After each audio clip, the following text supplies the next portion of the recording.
can't believe our first day MIT. MJ. Out of my way. And for those spiders who make it through, it amounts to a kind of... Never forget that.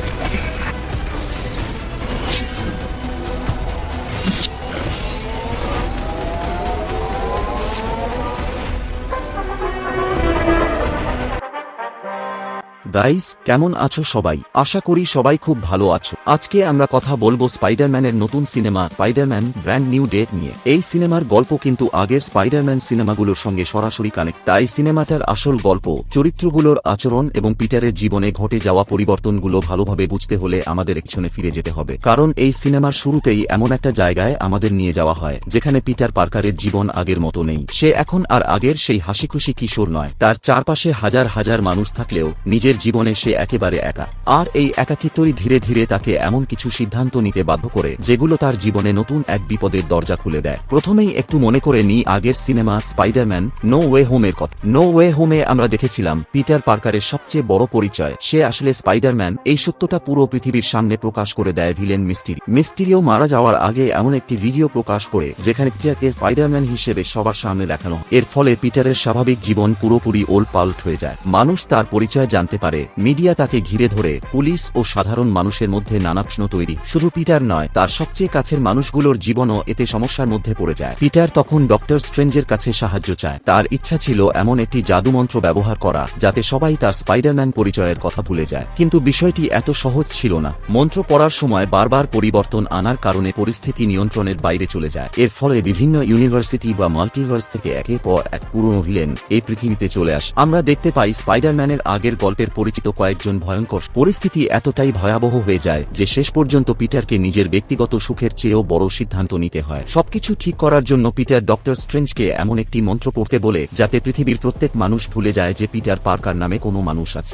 এর অর্থ শুধু এই নয় যে মানুষ তার Spiderman পরিচয় ভুলে যাবে, বরং সবাই পিটার পার্কারকেই ভুলে যাবে। এমনকি তার সবচেয়ে কাছের মানুষ এমজে এবং নেড তারাও পিটারকে ভুলে যায়। ভাবতে পারো যে মানুষগুলো পিটারের জীবনের সবচেয়ে গুরুত্বপূর্ণ অংশ ছিল তারা হঠাৎ করেই তাকে চিনতে পারছেন। পিটার চাইলে শেষ মুহূর্তে তাদের সামনে গিয়ে নিজের পরিচয় দিতে পারত, কিন্তু সে সেটা করেনি। কারণ সে বুঝেছিল যদি সে নিজের পরিচয় আবার ফিরিয়ে আনে তাহলে হয়তো আগের সব বিপদ আবার শুরু হবে। তাই পিটার নিজের ভালোবাসা, বন্ধুত্ব এবং পুরনো জীবন সবকিছু ছেড়ে দেয়। আর এখান থেকেই শুরু হয় নতুন সিনেমার আসল গল্প। 4 বছর পর গল্প এবার এগিয়ে যায় 4 বছর। এই 4 বছরে পিটার পার্কারের জীবনে অনেক পরিবর্তন এসেছে। সে এখন নিউ ইয়র্কের একটি ছোট অ্যাপার্টমেন্টে একা। আগে যেখানে তার জীবনে ছিল পরিবার, বন্ধু, এমজে, নেড এবং অনেক পরিচিত মানুষ, এখন সেখানে তার সঙ্গী বলতে প্রায় কেউই নেই। পিটার তার নিজের জীবনকে অনেকটাই প্রযুক্তি নির্ভর করে ফেলেছে। সে নিজেই নিজের জন্য একটি উন্নত এআই সিস্টেম তৈরি করেছে। এই এআই এর নাম দিয়েছে ইভি। ইভি শুধু সাধারণ কোনো কম্পিউটার সিস্টেম নয়, এটি পিটারের সঙ্গে নিয়মিত যোগাযোগ করে,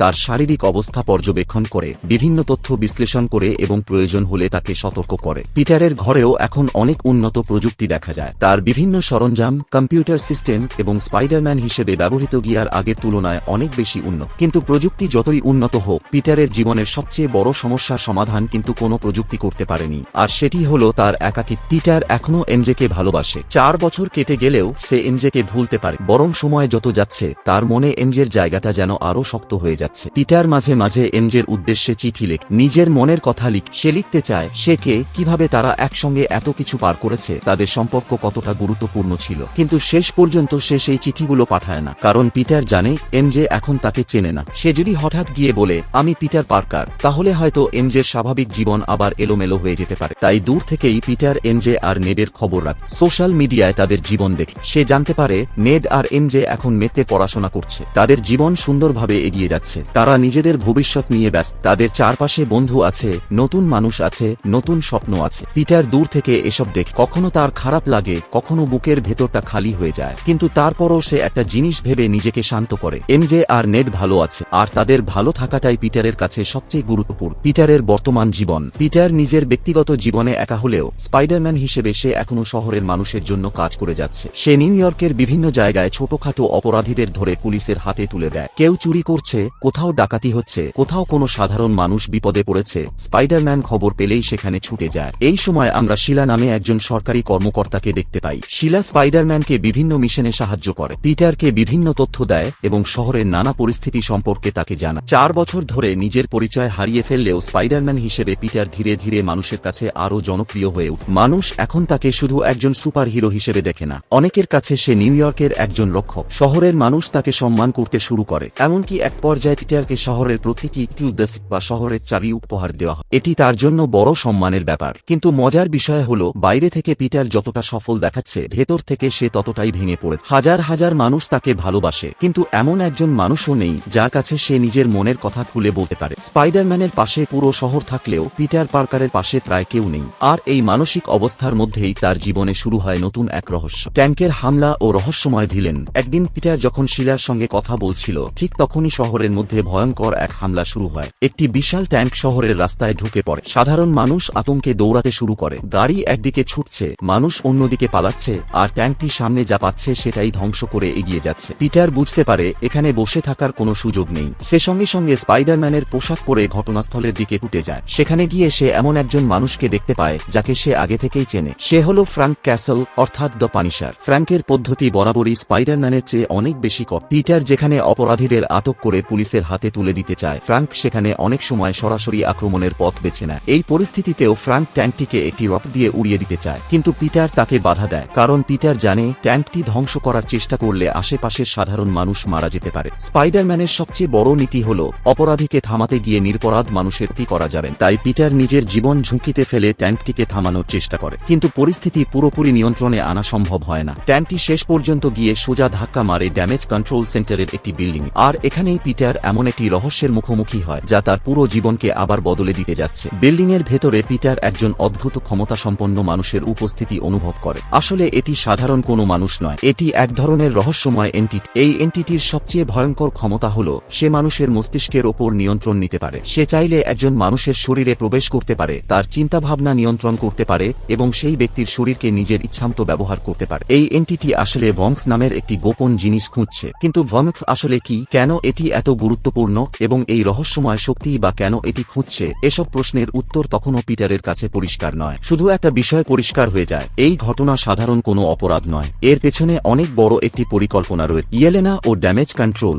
এরপর পিটারের দেখা হয় ইয়েলেনা বেলোভার সঙ্গে। ইয়েলেনা ব্ল্যাক উইডোর বোন এবং সে নিজেও বিপজ্জনক পরিস্থিতিতে কাজ করতে অভ্যস্ত। ইয়েলেনা পিটারকে জানায় যে গত এক সপ্তাহে ড্যামেজ কন্ট্রোল সেন্টারে মোট 4 বার হামলা হয়েছে, আর প্রত্যেকটি হামলার লক্ষ্য ছিল এক ভ্যাম্পস, অর্থাৎ কেউ বা কোনো শক্তিশালী দল বারবার ড্যামেজ কন্ট্রোল সেন্টারে ঢোকার চেষ্টা করছে এবং তারা নির্দিষ্ট একটি জিনিস খুঁজছে। পিটার বুঝতে পারে ট্যাঙ্কের ঘটনাটিও সম্ভবত এই হামলাগুলোর সঙ্গে সম্পর্ক। সে এরপর ড্যামেজ কন্ট্রোলের সিইও বেনের সঙ্গে দেখা করতে যায়। বেনকে বাইরে থেকে একজন প্রভাবশালী এবং ক্ষমতাবান ব্যক্তি মনে হলেও পিটার তার চারপাশে এমন কিছু দেখতে পায় যা তাকে সন্দেহ করতে বাধ্য করে। বেনের নিরাপত্তার দায়িত্বে রয়েছে এক দল ভয়ঙ্কর নিনজা, তাদের বলা হয় হ্যান্ড টিম। এই দলটি অত্যন্ত প্রশিক্ষিত এবং সাধারণ সৈন্যদের তুলনায় অনেক বেশি দক্ষ। পিটার জানতে পারে এই নিনজারা এখন সরকারের হয়ে কাজ করছে, কিন্তু প্রশ্ন হল সরকার কেন ড্যামেজ কন্ট্রোলের নিরাপত্তার জন্য এমন রহস্যময় একটি দল ব্যবহার করছে, আর বেনি বা কেন এত গুরুত্বপূর্ণ। তখনও পিটার এই প্রশ্নগুলোর উত্তর জানে না, কিন্তু ধীরে ধীরে গল্প এগোতে থাকলে আমরা বুঝতে পারি বেনের অতীতের সঙ্গে এই রহস্যময় এন্টিটির সম্পর্ক রয়েছে। নেড আর এমজের সাথে দেখা।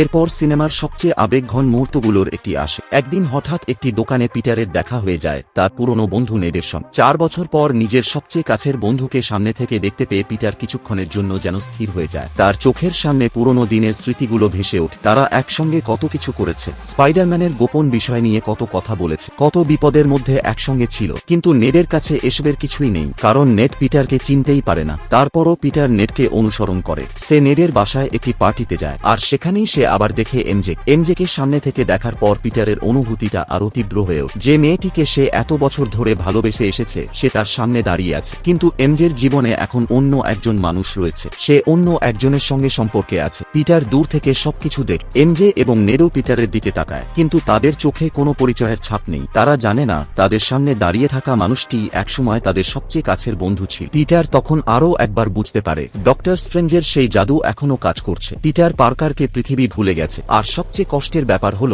পিটারকে সবাই ভুলে গেলেও পিটার কিন্তু কাউকে ভুলতে পারেনি। পিটারের নতুন শক্তি ও ভয়ঙ্কর পরিবর্তন। এই মানসিক চাপের মধ্যেই পিটারের শরীরে অদ্ভুত পরিবর্তন শুরু হয়। একদিন সে লক্ষ্য করে তার কবজি থেকে আর আগের মতো কৃত্রিম ওয়েব শুটার ব্যবহার করে জাল বের হচ্ছে না, বরং তার শরীর থেকেই এক ধরনের ন্যাচারাল বা অর্গানিক ওয়েব বের হতে শুরু করেছে। প্রথমে পিটার বিষয়টিকে নিজের নতুন শক্তি হিসেবে দেখে। সে হয়তো মনে করে এটি তার ক্ষমতার উন্নত, কিন্তু খুব দ্রুত সে বুঝতে পারে ব্যাপারটি আসলে এত সহজ নয়। তার শরীরের ভেতরে কোনো একটি পরিবর্তন ঘট, তার জিনে পরিবর্তন হচ্ছে, তার শরীর যেন ধীরে ধীরে নতুন কোনো অবস্থায় চলে যাচ্ছে। তার এই সিস্টেম ইভি পিটারের শরীর পরীক্ষা করে তাকে শত করে। ইভি জানায় পিটারের শরীরে একটি অস্বাভাবিক মিউটেশন তৈরি হচ্ছে, আর এই মিউটেশন যদি নিয়ন্ত্রণের বাইরে চলে যায় তাহলে সেটি পিটারের জন্য ভয়ঙ্কর হতে পারে। অর্থাৎ এতদিন যে শক্তি পিটারকে মানুষকে বাঁচাতে সাহায্য করেছে সেই শক্তি এখন তার জন্য বিপদ হয়ে দাঁড়াতে পারে। এর মধ্যেই রহস্যময় এন্টিটি তার পরবর্তী পরিকল্পনা শুরু করে। সে জেল থেকে ভয়ঙ্কর ভিলেন স্করপিয়নকে মুক্ত করে দেয়। স্করপিয়ন মুক্ত হওয়ার পর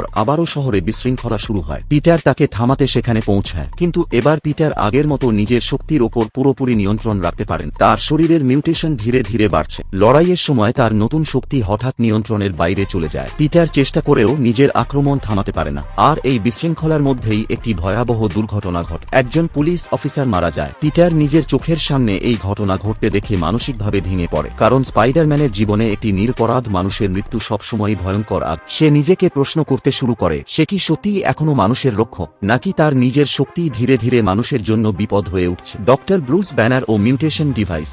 নিজের শরীরে কি হচ্ছে তা বোঝার জন্য পিটার এবার সাহায্য নেয় একজন অত্যন্ত গুরুত্বপূর্ণ বিজ্ঞানী। সে ইউনিভার্সিটিতে গিয়ে দেখা করে ডক্টর ব্রুস ব্যানারের সঙ্গে। হ্যাঁ, এই ব্রুস ব্যানারই সেই মানুষ যার অন্য একটি পরিচয় হল হাল। ব্রুস পিটারের শরীরের পরিবর্তন সম্পর্কে জানতে পারে। তারপর সে পিটারকে একটি বিশেষ ডিভাইস দেখ। এই ডিভাইসের কাজ হল শরীরের অতিরিক্ত মিউটেশন নিয়ন্ত্রণ করা। অর্থাৎ কোনো ব্যক্তির শরীরে যদি জেনেটিক পরিবর্তন দ্রুত বাড়তে থাকে তাহলে এই প্রযুক্তি সেই পরিবর্তনকে কিছুটা নিয়ন্ত্রণে রাখতে পারে। পিটার বুঝতে পারে তার নিজের জন্য এমন একটি ডিভাইস প্রয়োজন। সে নিজেই প্রযুক্তিটি নিয়ে কাজ শুরু করে। ঘন্টার পর ঘন্টা পরীক্ষা নিরীক্ষা করে সে একটি ছোট ডিভাইস তৈরি করে। শেষ পর্যন্ত সে ডিভাইসটি নিজের ঘাড়ের পেছনে লাগিয়ে নেয়। ডিভাইসটি তার শরীরের মিউটেশন নিয়ন্ত্রণে রাখতে সাহায্য করে। কিছুটা সময়ের জন্য পিটার স্বস্তি পায়। সে মনে করে হয়তো সমস্যার সমাধান হয়ে গেছে, কিন্তু তখনও সে জানত না তার সামনে আরও বড় সত্য অপেক্ষা করছে। জিন গ্রে ও আসল সত্য। পিটার ধীরে ধীরে সেই রহস্যময় এন্টিটির আসল পরিচয়ের কাছে পৌঁছে যায়। শেষ পর্যন্ত জানা যায় এই রহস্যময় শক্তির পিছনে রয়েছে জিন গ্রে। জিন গ্রে কোনো সাধারণ মানুষ নয়, তার ক্ষমতা অত্যন্ত ভয়ঙ্কর। সে মানুষের মনের ওপর প্রভাব ফেলতে পারে, তাদের শরীর নিয়ন্ত্রণ করতে পারে এবং নিজের শক্তি ব্যবহার করে বিশাল মাত্রার ধ্বংসযজ্ঞ ঘটাতে পারে। কিন্তু জিনের উদ্দেশ্য শুধু ধ্বংস করা নয়, তার নিজেরও একটি অতীত রয়েছে, আর সেই অতীতের সঙ্গে সরাসরি জড়িয়ে আছে ড্যামেজ কন্ট্রোলের সিইও ব্যান। জিন কোনোভাবে পিটারের আসল পরিচয় জেনে যায়। সে বুঝতে পারে পিটারই আসলে স্পাইডারম্যান। এরপর জিন পিটারকে হুমকি দেয়। এক পর্যায়ে সে এমজের শরীর দখল করে পিটারের সামনে আসে। এটি পিটারের জন্য আরও ভয়ঙ্কর পরিস্থিতি তৈরি করে, কারণ পিটার এমজেকে আঘাত করতে পারে না। সে জানে এমজে হয়তো তাকে চেনে না, কিন্তু পিটার এখনো তাকে নিজের জীবনের সবচেয়ে গুরুত্বপূর্ণ মানুষ হিসেবে দেখে। জিন তখন নিজের অতীতের কথা জানায়। সে বলে বেন অতীতে জিন এবং তার বোন সারাকে নিয়ে ভয়ঙ্কর এবং অমানবিক পরীক্ষা চালিয়েছে। এই পরীক্ষাগুলোর উদ্দেশ্য ছিল মানুষের শরীর এবং মিউটেশনের ওপর নিয়ন্ত্রণ প্রতিষ্ঠা করা, কিন্তু পরীক্ষার ফল ভয়াবহ হয়। সারা মারা যায়, আর জিন বিশ্বাস করে সারার মৃত্যুর জন্য সরাসরি দায়ী বেন। এই ঘটনার পর থেকেই জিনের ভেতরে প্রতিশোধের আগুন তৈরি। ড্যামেজ কন্ট্রোল সেন্টারে বারবার হামলার আসল উদ্দেশ্য তখন পরিষ্কার হতে শুরু করে। সে শুধু ভমক্স খুঁজছিল না, সে বেনের কাছে পৌঁছাতে চাইছিল। সে তার অতীতের হিসাব মেটাতে চাইছিল। অর্থাৎ এতদিন যে ঘটনাগুলোকে আমরা আলাদা আলাদা ঘটনা মনে করছিলাম, ট্যাঙ্কের হামলা, ড্যামেজ কন্ট্রোলে আক্রমণ,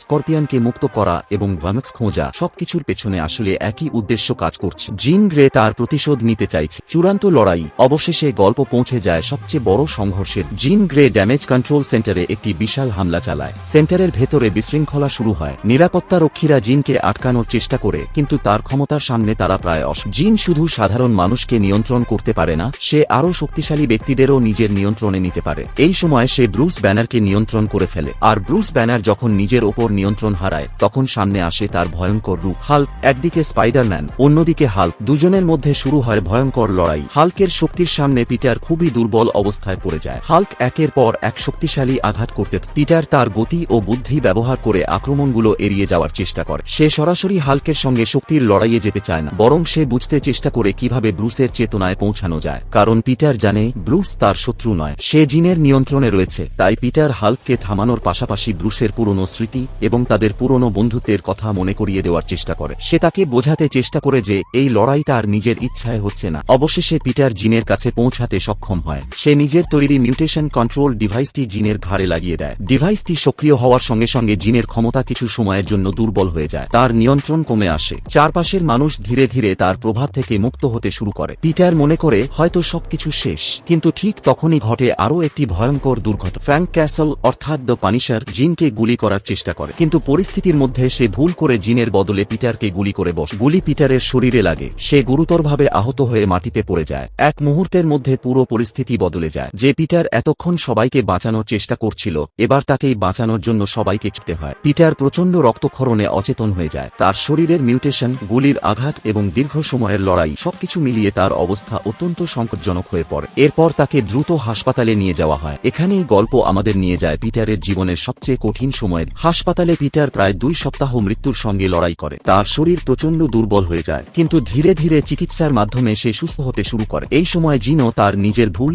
এবং অতীতের প্রতিশোধের বিষয়গুলো নিয়ে নতুনভাবে ভাবতে শুরু করে। সে আগের মতো আক্রমণাত্মক থাকে না, বরং পিটারকে সুস্থ হতে সাহায্য করে। পিটারও বুঝতে পারে জিন শুধু একজন ভিলেন নয়, তার ভেতরেও রয়েছে অনেক পুরনো কষ্ট, হারানোর যন্ত্রণা এবং প্রতিশোধের আগুন। আর এখানেই পিটারের নিজের জীবনের সঙ্গে জিনের গল্পের একটা অদ্ভুত মিল তৈরি। পিটারও তো তার জীবনের সবচেয়ে গুরুত্বপূর্ণ মানুষগুলোকে হারিয়েছে। সে এমজেকে হারিয়েছে, নেটকে হারিয়েছে, নিজের পুরনো পরিচয় হারিয়েছে, নিজের স্বাভাবিক জীবন হারিয়েছে। তাই হয়তো সে জিনের কষ্টটা অন্য সবার চেয়ে বেশি বুঝতে পারে। অন্যদিকে পিটার আবারও নিজের জীবন ফিরে পাওয়ার চেষ্টা শুরু করে। তার শরীর ধীরে ধীরে সুস্থ হয়, তার শক্তির ওপর নিয়ন্ত্রণও আগের তুলনায় ভালো হতে থাকে। কিন্তু সবচেয়ে বড় প্রশ্ন থেকে যায়, নেট কি কোনোদিন পিটারকে মনে করতে পারবে? কারণ পিটার জানে জাদুর কারণে নেট তার সব স্মৃতি হারিয়েছে। তারপরও পিটার তার পুরনো বন্ধুকে পুরোপুরি ছেড়ে দিতে পারে না। একদিন সে আবার সেই একই দোকানে যায় যেখানে নেট নিয়মিত আসে। পিটার দূর থেকে নেটকে দেখে, তার মনে পড়ে যায় পুরনো দিনের অসংখ্য স্মৃতি, তাদের বন্ধুত্ব, তাদের হাসি ঠাট্টা, তাদের সেই বিশেষ সিক্রেট হ্যান্ডশেক। পিটার কিছুক্ষণ দাঁড়িয়ে থাকে, তারপর ধীরে ধীরে নেটের সামনে গিয়ে দাঁড়ায়। নেট প্রথমে পিটারের দিকে অবাক হয়ে তাকায়। সে বুঝতে পারে না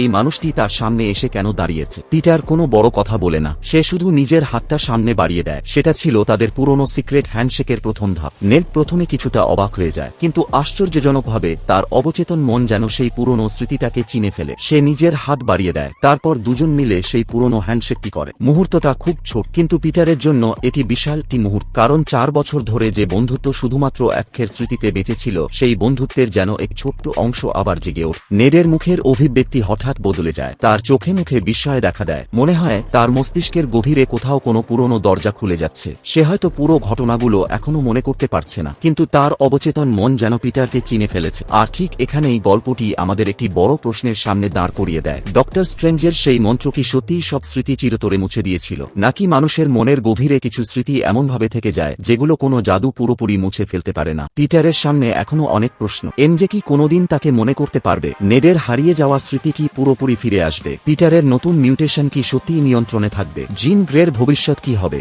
আর সবচেয়ে বড় কথা, পিটার পার্কার কি আবার কখনো নিজের পুরনো জীবন ফিরে পাবে? এই প্রশ্নগুলোর উত্তরই হয়তো স্পাইডারম্যানের এই নতুন গল্পকে আরও বড় একটি অধ্যায়ের দিকে নিয়ে যাবে।